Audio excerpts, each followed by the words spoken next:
प्यारे बच्चों, कैसे हैं आप सब? आशा करती हूँ आप सब अच्छे होंगे, स्वस्थ होंगे। स्वागत है आपका इस कक्षा में। आइए आज हम पढ़ते हैं हिंदी व्याकरण का पाठ 1, भाषा और व्याकरण। भैया हम कहाँ जा रहे हैं? और इनकी हम कॉपी किताब लेने जा रहे हैं। म्याऊं म्याऊं हेलो को बाओ।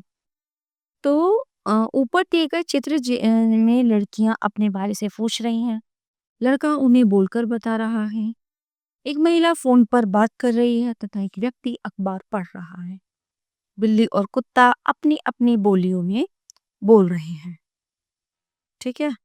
जब हम अपनी बात बोलकर या लिखकर दूसरों को समझाते हैं तथा उनकी बात सुनकर या पढ़कर स्वयं समझते हैं तो विचारों का ये आदान प्रदान ही भाषा कहलाता है। भाषा के दो रूप होते हैं, मौखिक भाषा और लिखित भाषा। ठीक है।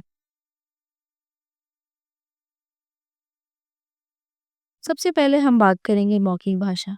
जब हम अपनी बात बोलकर प्रकट करते हैं और दूसरों की बात सुनकर समझते हैं तो भाषा का ये रूप मौखिक भाषा कहलाता है। जैसे टीवी पर समाचार देखती और सुनती महिला, आपस की बातचीत।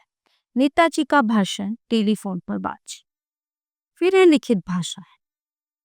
जब हम अपनी बात लिखकर प्रकट करते हैं और दूसरे लोग पढ़कर उसे समझते हैं तो भाषा का ये रूप लिखित भाषा कहलाता है।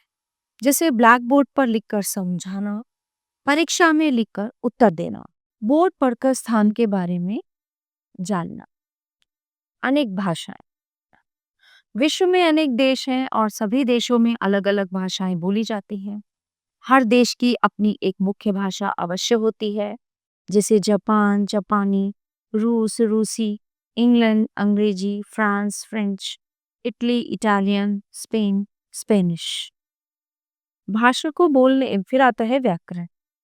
भाषा को बोलने लिखने के कुछ नियम होते हैं। इन नियमों के अनुसार लिखी भाषा ही शुद्ध भाषा कहलाती है। व्याकरण में हमें इन्हीं नियमों का ज्ञान कराया जाता है।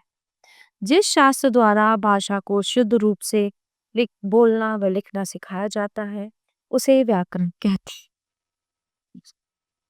नीचे लिखे वाक्य पढ़िए। है नदी दूर से घर, घर से नदी दूर।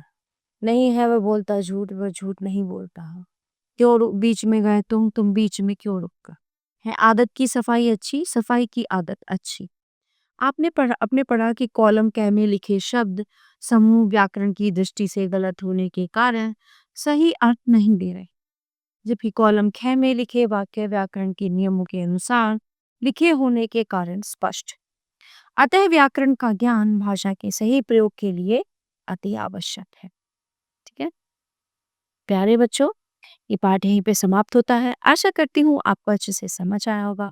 मिलते हैं अगली कक्षा में। धन्यवाद।